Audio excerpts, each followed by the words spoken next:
Welcome to Sista Brunch, the one and only podcast that shares the stories of Black women and gender-expansive people thriving in entertainment and media.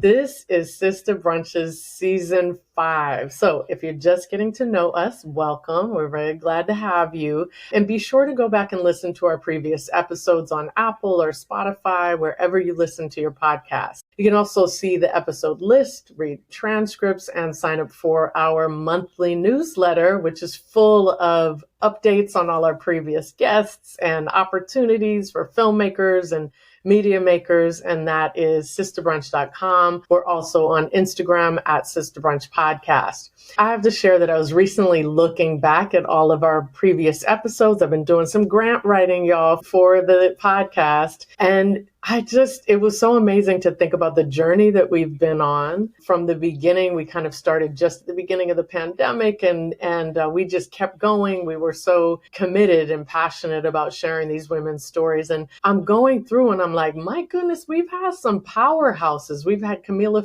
Forbes, who just is opening up the new Soul Train on Broadway pretty soon. Felicia Pride, Winter Dunn, Hanalei Culpepper, who's just killing it as a sci-fi director, Michelle Crenshaw, the cinematographer, Taylor K. Shaw in animation. The list goes on and on of these incredible women we've had. And we're just so proud to be part of their journeys. And what I realized in sharing all these stories is that we're not just creating this space for Black women and gender expansive people to share what it's like to thrive in a really tough industry, but we're also creating an archive, because if you go back and listen to their episodes, even Anya, our co-host, she was kind of just coming off of Blackish, and now she's just running things, directing all the time. So we are so proud to have all of them. And our guest today is no different than everybody that we were just referring to. We see so much promise in the future for what this guest is going to bring us. Welcome to Sista Brunch, LaChelle Chrysanne. Thank you for having me. So glad you're here. So I saw that you grew up actually outside of Minneapolis, Minnesota. Mm-hmm. I've heard so many good things about Minneapolis. There's Prince, so we just all know that, right? But still, I hear that it's kind of this really amazing, eclectic place. And so I'd love to hear your journey of growing up there and how you ended up sitting here in front of us. Yeah, I mean, it's a very non-linear path here. But Minneapolis, I think, is different. It's very Midwestern in the sense that, like, the pace is a lot slower. I live in New York now, so it's completely different than, anything that I grew up with. But I actually grew up right across the street from the Mall of America. And when I say, like, right across the street, like, behind our backyard was a parking lot that separated us from the mall. So like you could open our living room window and see the mall. How big was that thing? Was it like football field? It's massive. There's an amusement park in the middle of it. Oh, so, my goodness. Of course, all my cousins love to come like sleep over at my house because we would just go walk over to the mall. But other than that, it was pretty boring for me, honestly. Mm-hmm. And also a little Philistine culturally. I think safety and security and doing what, society expects of you is very emphasized in the Midwest. It's not really a place where a lot of people who are risk takers or rule breakers or unconventional can kind of thrive. And so I've moved around a lot. I had a brief stint in Phoenix when I was 18 and then moved back home, was home for a number of years. Then I moved to Chicago in 2012. I lived there for 4 years. And that was just kind of to like move somewhere where there were more creative resources, because that was kind of the beginning of me exploring my artistry. And then after that, I moved to New York in 2016, and I've been here ever since. So tell us about the time that the pastor heard you singing, though. Where did that come in? Oh, wow. You did your research. So my uncle, Kevin, who was a musician in our family, he was like an expert percussionist. He actually like came up playing in bands with Prince and with Mint Condition and just used to jam with them. He passed away in 2011. And that was really hard for me because he was just he was like the glue of our family. And I insisted on singing at his funeral. I had a couple shady aunties that were like, we ain't never heard you sing. I don't know about that. I don't know. But my Aunt Marcia, my Uncle Kevin's wife, was like, let her do it. And I sang Going Up Yonder, and everyone had it was like a standing ovation. I think everyone was like really shocked. And after that, the pastor of the church came up to me and was saying, you have gifts that you're not using. It's not just your voice, and you need to use the gifts that God gave you. And because it was my uncle's church and he played in the church band, I feel like that was a message coming from him. And so that was kind of like the start of me deciding to pursue artistry seriously and not just as like a hobbyist.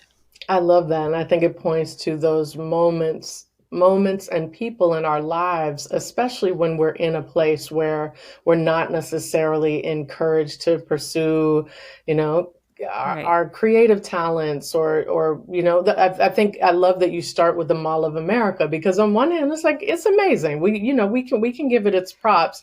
And at the same time, it kind of gives us this thought of like, just a very homogenous way of living, right? Like it's just kind of, you go and everybody's the same. You do the same thing over and over again. And you were trying to bust out of that all the time. And you even do that in this industry, that sense of you consistently saying, I'm not going to be stuck in anybody's boxes. I'm not going to be stuck in this Mall of America box, the Midwest box, even the singer box, because although there was this seed planted around this event, you also went on to do graphic design. I love to talk about this experiential marketing, which is awesome. This is LaChelle Chrysanne, and you're listening to Sista Brunch. You're listening to Sista Brunch, the podcast by and about Black women and gender-expansive people thriving in entertainment and media. Stay tuned for more with our graphic designer, singer, DJ, filmmaker, LaChelle Chrysanne. And after you listen to this episode, head on over to your podcast platform and leave us a review. But not just any review, besides the 5 stars, because we do appreciate that. But you know what we would love you to do this time? You know how we always ask our guests what their favorite brunch item is? So in your review, include your favorite brunch item. What do you like to eat? What do you like to drink? And then maybe some advice to your younger self. So it is your turn to do that on our reviews, and let's get back to this conversation with LaChelle Chrysanne. So did you have also people telling you all the time, no, this is the path you have to go on? And what kept you continually trying new things? I don't know if it was necessarily people telling me the path that I have to go on. I think it was more so not having any guidance at all. And so kind of having that, I come from a single parent household. Going to college was not really a priority because just trying to make ends meet. And so it kind of created a lot of freedom for me to figure out what I wanted to do. I think that's the positive of it. And so a lot of it was just like kind of throwing things at the wall and seeing what sticks, but also just gravitating towards things that I was just feeling drawn to, and like, all right, well, I kind of like music. Let me try that out. Or I kind of like design. I think I'm a little bit good at this. Let me see how far I can go. So it's just kind of like really just exploring a lot. And do you find that, so we could talk a little bit about what you're doing now as your kind of, sometimes I refer to it as a survival job, but in your case, it's like you enjoy doing it also. You've found yourself as a filmmaker, and we'll get into the film, but also we all have to pay our bills, and filmmaking in the beginning doesn't always do that. So I guess I'm wondering what led you into that, into what you're doing. Like, let's talk about what you do as your day job and what led you to do that? I feel like it's kind of a complex question because I've had like every single job you can possibly think of. And it was just one of those things where I was kind of just excelling up this corporate ladder and like was very intentional about the moves I made. I think what was the big shift was moving to New York. So prior to living in New York, all of my day jobs were non-creative administrative work, just whatever. And I got to New York and I was still kind of doing that work for the first year. And I was like, you know what? If I'm going to live here, I want to at least like work in an industry that is like interesting or exciting. And so I decided to like use my administrative coordinator skills, and I got a job at a music venue in the events department. So that was like the very beginning of it. And I worked at that music venue for a while. And then I got to a point where like they were going to, you know, promote me, but they were like dangling the promotion over my head and a lot of microaggressive behavior, all that stuff. And then I just was like, you know what? I'm going to go freelance. I got an opportunity to work on the production team for Tribeca Film Festival. Yes. And so that was just kind of my in, is like, all right, I'm a freelance production person. And then it was me reaching out to, I think the first long-term freelance gig I had was actually with Vice. And I reached out to like the VP of Vice's experiential department. I was like, hey, I'm freelance if you need anyone. And she was like, actually, I do I need someone. And like, a lot of those people don't have time to like look for talent. So she was just like, it's just so coincidental. Right, and so that was 2019. And I've been freelancing in experiential and the other types of production too, but mostly experiential since then. Talk more about what does that mean, experiential marketing and branding. What exactly does that look like?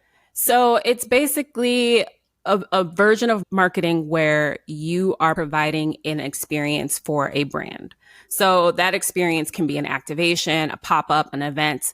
It could be a digital experience. It could be a virtual reality experience. It could be any number of things. Primarily, I do like events, activations. And so a lot of it is like working with fabrication builders and creative directors and environmental designers and collaborating on how we'll build this giant thing for a couple of days in a space. Can you talk about one that you've done? Or are you under confidentiality agreement? No, I'm not under confidentiality. There's been a couple that like were really, I was like, I can't believe I got to do this. I did one for HBO Max last year. And it was for their Black and Missing documentary. And so we basically did projection mapping, which is literally kind of what it sounds like, of these reimagined missing persons posters. So we reimagined the Black missing persons posters into like artwork. We had commissioned artists to like re-illustrate them. And we projected them onto this, I think it's called the Reginald F. Lewis Museum in Baltimore, this massive museum. And it was just like a call to action to like, don't forget these people. Yes. And what's crazy is that one of the missing persons that we included in that was from Baltimore, and her case had kind of gone cold for a while. And shortly after that, after we did that projection mapping, there was somebody arrested in connection to her disappearance. Look at that. So like, that's a rare one where you can do something that is like very impactful, like, but probably the one that like stands out the most to me. Yeah.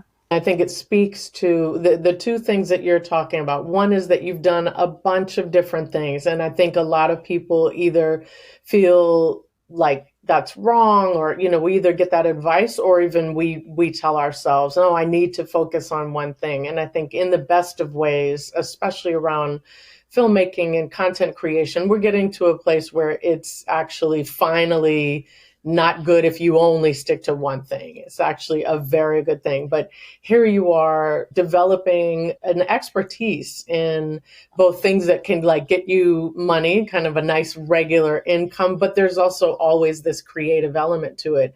And then you are having this experience as a musician where you're the only woman and you're experiencing some toxic masculinity. And what other people might do is just be like, come home and complain about it. You're like, I'm going to make a movie about it.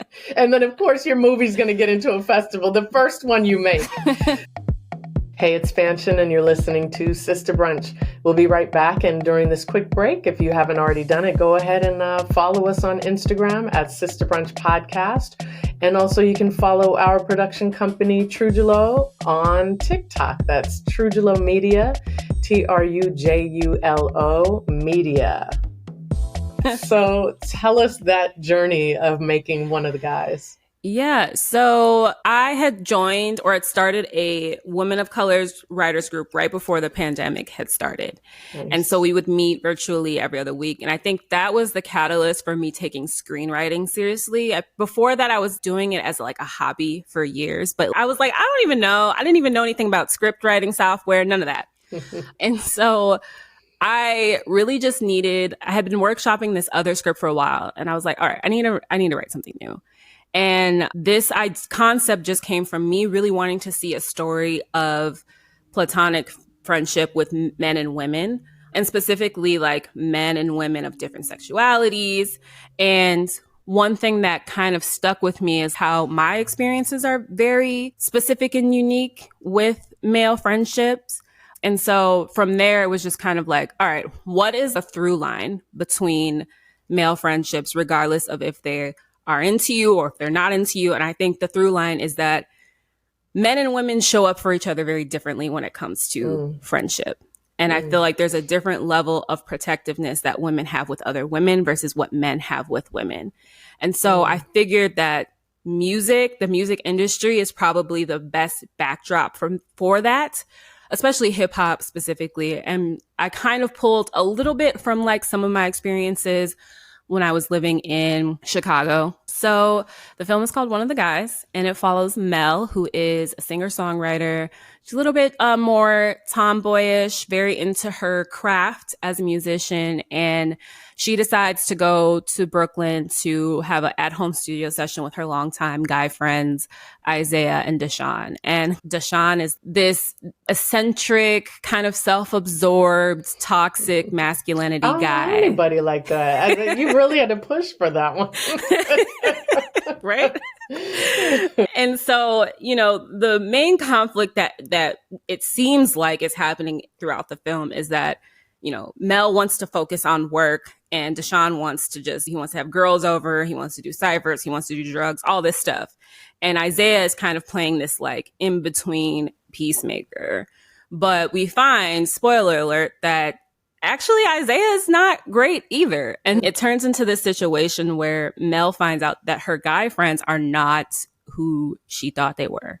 And it's very much a story about complicity and toxic masculinity and how we can create safer spaces and hold each other accountable. I love it. I'm sure you guessed that I'm all about impactful storytelling. And sometimes it's frustrating because we're going to talk about the experience of being a Black woman, in an industry or in a creative field where it's just hard enough just being a Black woman, having people take our stories seriously or us seriously. And also that sometimes it can feel like a burden to have to tell impactful stories. And yet this is just where we find ourselves. I'm kind of like, I hope that my niece and my great niece someday and my, on and on and on will be able to focus more on just like what it's like living. But where we find ourselves right now, I think it's up to us. I think that we do have a responsibility around actually saying something, right? Like saying something about the world we're living in and how we might do better, right? Like making suggestions around that. And I just love, first of all, when I asked about your path to making the film, you talked about doing screenwriting. And this says so much about you because screenwriting is just a very important part, but a small part of filmmaking. Yeah. You were like, all right, so I'm going to write it. And now I'm also going to figure out how to direct. I'm going to get a good cinematographer. I'm going to make this thing look good. And I'm going to have an impact. And so I feel like you might be being a little shy and not patting yourself on the back, but like talk about what that process was. Yeah, so I got lucky because my partner is my cinematographer. So nice. He went to NYU Film School, very seasoned, and has lent a lot of his knowledge base to me. But also, I find myself being very visual as an artist. Like I have directed before, like I've directed like a music video, and I come up with concepts and stuff like that.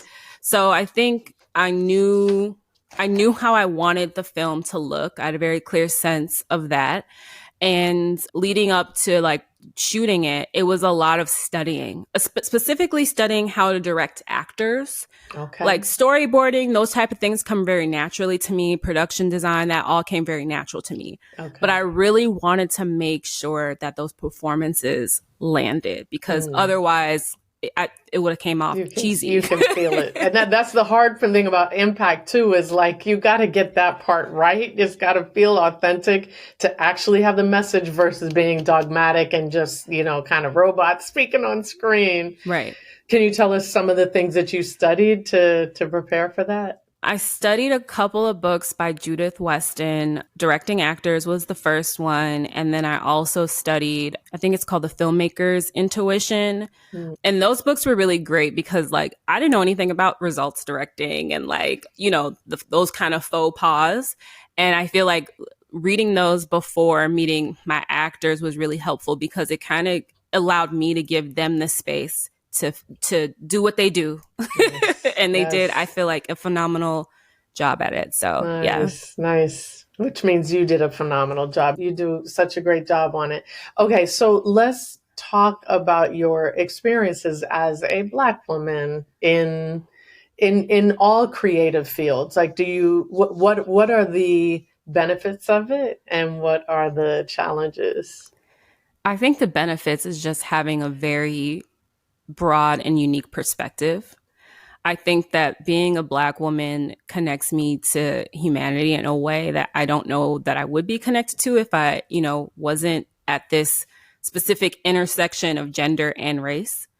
And also there's just such an amazing legacy of Black women artists of all types for, you know, me to look to for inspiration and guidance and wisdom and all that. I think the drawbacks is being underestimated a lot, being pigeonholed, and also just having this very fine line, especially when you're in leadership roles, of knowing how to assert yourself without, you know, coming off a certain way, having to deal with being tone policed, especially, you know, from people who work under you. That's a big thing. And so it's always just trying to like find this delicate balance between being open, but being reserved, but not too reserved. It's just hard to kind of understand how to navigate certain spaces when there's not enough of us in those spaces. Now, when it's mostly us, it's a different story. But when it's not, it can be challenging. I know I think about that a lot because especially that idea of being pigeonholed. And on one hand, we are unified in our Blackness and it's so vast in so many ways. We purposely push back against like essentialist representation. And at the same time, there's something there. And so sometimes when outside forces pigeonhole us, they are the exact thing. I know for me, sometimes I'm like, well, that's the exact thing I want to be known for. I just don't want you to expect it when I come. Right. It's that constant kind of challenging balance that we have, which is part of the experience too, isn't it? Yeah. Well, I love talking to younger folks. I'm 53. So I love just thinking about the ways that both things have changed and also pieces that are the same, that are good that they're the same. Like the fact that we unify around this experience, the fact that we have terminology around toxic masculinity or misogynoir that, you know, we didn't necessarily use those terms, but we knew we were experiencing these things. So I love speaking to younger folks about just, you know, where we've been, where we're going. So on the where we're going, where do you want things to go for Black women? And then transition that into what you up to and what's next. I just want to see Black women take up space, as much space as we possibly can. I want to see people respect the contributions that we've made. That doesn't mean, you know, kissing our ass. That doesn't mean, you know, allowing us to not be accountable for the ways that we need to be accountable. But that does mean like just more respect on our name and more places where we are empowered to build and create and be the architects that we are without people obstructing and without people feeling like they need to come in and, no, this is how you do. No, we got this. Yeah, we got this. Let me tell you how. If only y'all listen. Right? Exactly. I love it. And how about for you personally? Where are things going? I don't know where things are going. Yeah. I think that I definitely want to, take more time just studying the craft a lot. I have a lot of other projects that I've been writing and that kind of thing, but I think there's this kind of social media rat race going on right now. Mm-hmm. Everyone feels like they need to let's stay relevant. Let's stay in people's minds. It's exhausting. And I really have to ground myself and reconnect to my intention and my artistry and really just sit and be quiet. Especially the industry is just in such a weird space right now anyway. Yeah. So there's really no need for me to feel like, oh my God, I got to do this. I got to do this. So where I'm at right now is just taking that time to study, taking that time to think of other ways to sustain myself as an independent creative, and just being open to what happens, and we'll see where I go. So we've got our signature Sista Brunch question. So you, LaChelle, are sitting down to a Sista Brunch with the younger LaChelle. You can make her whatever age you'd like. But what are you both eating? What are you both drinking? And what do you tell her? What are we both eating? That is a really good question, because I feel like my diet has changed so much as I've gotten to be an adult. Maybe we're both eating nachos, microwave nachos. I might be eating the non-dairy version, but we'll be eating them together. Mm-hmm. Are you vegan? I'm not vegan. I'm just non-dairy. Don't tolerate dairy well. Nah, it's not for me. Yeah. We're probably both drinking water. Okay. What do I tell her? Mm-hmm. You are more powerful than you think you are, is what I would tell her. I don't think the younger version of myself could have ever imagined me as I am now. And the glass ceilings I've been able to break and the strides that I've made, I feel like the younger version of me needed to hear that, especially when you don't have agency as a young person. You don't know where you're going. You don't have a lot of guidance. But I think knowing that I'm more powerful than I think I am, would have definitely sustained me a little bit more, especially in those early 20s. Love it.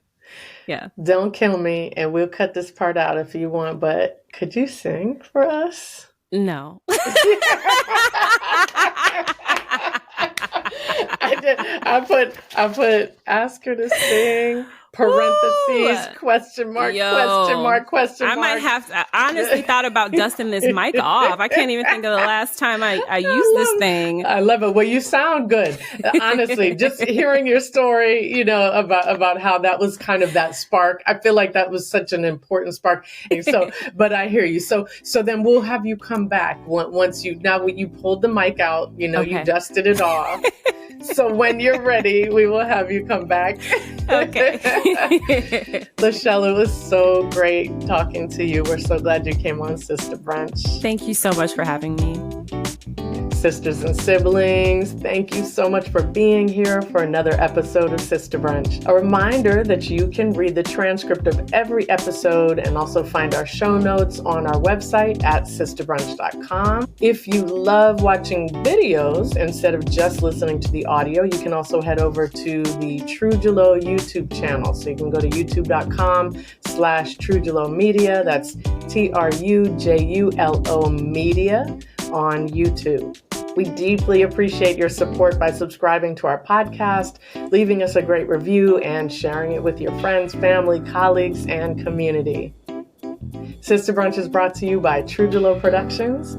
Our show creators are me, Fanchon Cox, Anya Adams, Christabel Nsiabwadi, and Brittany Turner. Our co-producer is Mimi Slater.